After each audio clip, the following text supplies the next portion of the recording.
बिस्मिल्लाहिर्रहमानिर्रहीम। अस्सलाम वालेकुम। मैं हूं गुलफाम चौधरी। आप देख रहे हैं मेरा फेसबुक पेज और यूट्यूब चैनल। पाकिस्तान की सियासी सूरत हाल किसी से ढकी छुपी नहीं है और पाकिस्तान के अंदर सियासी तौर पर बदलती सूरत हाल जिसने पूरी पाकिस्तानी कौम को एक तजस्सुस में रखा हुआ है। किसी को कुछ समझ नहीं आता कि पाकिस्तान की सियासत में आज क्या हो रहा है और कल क्या होने वाला है।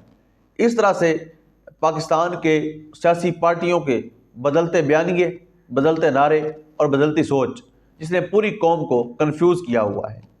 आज हमारे साथ मौजूद हैं डॉक्टर शहबाज गिल साहब। उन्होंने आज पाकिस्तान की सियासी सूरत हाल के हवाले से कुछ आम तरीन चीज़ें डिस्कस की हैं। आइए पहले उनको सुनते हैं, फिर उस पर बात करते हैं। सबसे पहली खबर आपके सामने वॉशिंगटन डीसी और रावलपिंडी से रखते हैं। जी हां, आप दुरुस्त सुन रहे हैं।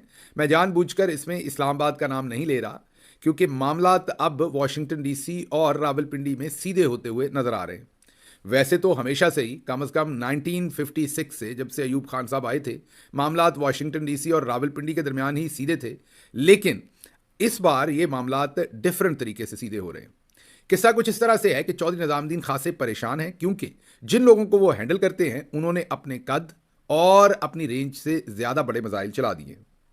चौधरी निजामुद्दीन साहब के लिए काम करने वाले एक वकील जिनका नाम मियां दाऊद है और इस्टेब्लिशमेंट के लिए हर गंदा और अच्छा वकालत का काम जो है वो ये दोस्त सर अंजाम देते हैं। याद करें, जब सुप्रीम कोर्ट के अंदर आपके सामने नकवी साहब को फारिग करवाना था सुप्रीम कोर्ट से, तो तब भी इन्होंने ही उनके खिलाफ रेफरेंस फाइल किया था। सुप्रीम कोर्ट के जस्टिस थे मज़ाहिर अली अकबर नकवी साहब। और उसके अलावा जो सबसे बड़ा इनका कारनामा है, जब इमरान खान साहब के ऊपर कातलाना हमला हुआ था तो यही साहब हैं जिन्होंने उनके ऊपर कातलाना हमला करने वाला शख्स, जो कि जाहिर है नून लीग और पाकिस्तान के चंद जो टॉप के मिलिट्री इस्टेब्लिशमेंट के लोग हैं, उनकी इमाम पर इन वकील साहब ने उनकी पैरवी भी की, उनके साथ बैठ के प्रेस कॉन्फ्रेंसेस की और बड़ी ही ऑफेंसिव और बड़ी ही धमकी अमेज़ और बड़ी ही गैर शाइस्ता कह लें, गैर इखलाकी कह लें किस्म की प्रेस कॉन्फ्रेंसेस में ये मुब्तला रहे। अब ये गिजे हुए थे, यहाँ पर ये वर्ड माजरत पंजाबी का ही सही जचेगा, तो ये गिजे हुए थे यहाँ के, क्योंकि यहाँ मुकम्मल सरपरस्ती थी चौधरी निजामुद्दीन की। लेकिन फिर इन्होंने क्या कर डाला कि इन्होंने कल रिचर्ड ग्रैनल के करीबी साथियों को कत्ल की धमकी दे दी। जी हाँ, आपको याद होगा कि बहुत सारे लोग इसका क्रेडिट ले रहे थे कि जी रिचर्ड ग्रैनल के साथ मैंने बात की, मैंने आपके सामने खुल के रखा कि ये एक बाय पार्टिजन फोरम है जिसका नाम पाक पैक है, जिसके रुए रवां Asad Malik, doctor Usma hand surgeon है, असद मलिक एक बहुत कामयाब बिजनेसमैन है, डॉक्टर जलील हैं, डॉक्टर तारिक हैं और बहुत सारे इसमें दोस्त अहबाब हैं जो हमारे जानने वाले भी हैं। ये बाय पार्टिजन काम करते हैं। ये कोई पाकिस्तान तहरीक इंसाफ के लोग नहीं हैं, ये अमेरिका में रहने वाले पाकिस्तानी हैं। कल को अगर तहरीक इंसाफ की हुकूमत आए और इन्हें किसी चीज़ पर एतराज़ हुआ तो ये तब तहरीक इंसाफ की हुकूमत के खिलाफ भी आवाज़ उठाएंगे अगर इन्हें किसी चीज़ पर एतराज़ हुआ। और ये माजी में भी करते रहे। ये बाय पार्टिजन काम करते हैं। ये कोई तहरीक इंसाफ के लिए या किसी के लिए नहीं। हाँ, इस वक्त ये तमाम के तमाम लोग ये समझते हैं कि इमरान खान के साथ बहुत ज़्यादती हो रही है, तहरीक इंसाफ के साथ ज़्यादती हो रही है, पाकिस्तान के खिलाफ ज़्यादती हो रही है, पाकिस्तान की आवाम के खिलाफ हो रही है। तो ये सारे एक मुठ होकर ये लड़ाई लड़ रहे हैं और रिचर्ड ग्रैनल को इंगेज करने में, पाकिस्तान का सारा बयानिया देने में, जो इस वक्त जो वहाँ पर हालात है नुक्ता नज़र रखने में, इन्हीं लोगों का कलीदी किरदार है। इनकी एक तस्वीर रिचर्ड ग्रैनल साहब ने भी ट्वीट की, फिर मैंने की, उसको रीट्वीट भी रिचर्ड ग्रैनल साहब ने किया। ये ट्वीट जब पूरे पाकिस्तान में फैली तो ये, क्योंकि आप करीबी साथी हैं, पार्टनरशिप है इनकी in democracy, freedom of speech, rule of law, और रिचर्ड ग्रैनल इनको अपने दोस्त कहते हैं, अपने हमनवा कहते हैं इस फाइट के अंदर।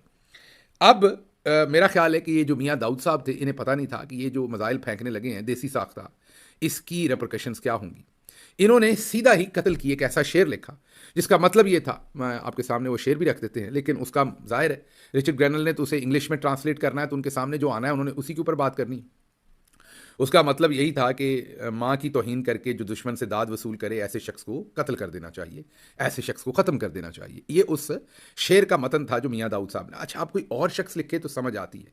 ये चलें जैसे भी हैं, वकील तो है ना, इन्हें अल्फाज का चुनाव, फिर उन अल्फाज की रेमिफिकेशन, फिर उन अल्फाज का नुकसान या फ़ायदा आने वाले वक्त में, या कोई उन अल्फाज को कैसे डिटर्मिन करेगा, उनमें से क्या जो है वो मानी लेगा, धमकी लेगा, या आप ये धमकी अमेज़, जाहिर है इन्होंने तो ये धमकी अमेज़ शेर ही लिखा था क्योंकि इनका पास्ट भी ऐसा ही है।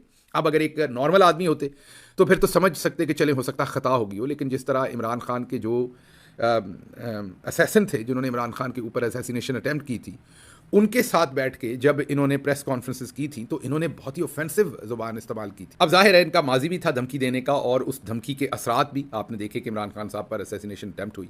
तो अब रिचर्ड ग्रैनल ने जो अमेरिका में पाकिस्तान के एम्बेसडर हैं, अब उनसे जवाब मांगा है सीधा कि आप जवाब दीजिए कि अमेरिकियों को कत्ल करने की यह धमकी क्यों दी जा रही है। जाहिर है उनके ये करीबी साथी हैं, पार्टनरशिप है डेमोक्रेसी के लिए, फ्रीडम ऑफ स्पीच के लिए, और ये लोग रिचर्ड ग्रैनल के लिए या सदर ट्रंप की एडमिनिस्ट्रेशन के लिए या ओवरऑल भी अमेरिका के लिए बड़े इंपॉर्टेंट पाकिस्तानी हैं, बहुत कामयाब शानदार ज़िंदगी गुजार रहे हैं यहाँ पर और बहुत कंट्रीब्यूट कर रहे हैं सोसाइटी के अंदर। तो अब उन्होंने सीधा जवाब मांगा है कि इन लोगों को कत्ल की धमकी आप किस सिलसिले में दे रहे हैं। इसके ऊपर उन्होंने कहा है कि पाकिस्तानी जो एम्बेसडर वाशिंगटन DC में हैं उन्हें जवाबदेह होना पड़ेगा और उन्हें जवाब देना चाहिए। ये अब रिचर्ड ग्रैनल ने तो मुसीबत में मसले में फंसते हुए हमें नज़र आ रहे हैं चौधरी निज़ामुद्दीन यहाँ पर, और मुसीबत जो है वो गहरी होती जा रही है, वो कम नहीं हो रही बल्कि with the passage of time वो गहरी होती हुई जो है वो हमें नज़र आ रही है। अच्छा, दूसरी जो है इससे भी बड़ी एक मुसीबत और बन गई, दूसरी मुसीबत इससे भी बड़ी खड़ी हो गई और उसमें चौधरी निज़ामुद्दीन साहब का तो जो नुकसान होना था हुआ। उन्होंने जिनसे मदद लेने की कोशिश की उनका तो खाना ही तबाह कर दिया। मतलब कि हम शहरी रहमान साहबा की बात कर रहे हैं।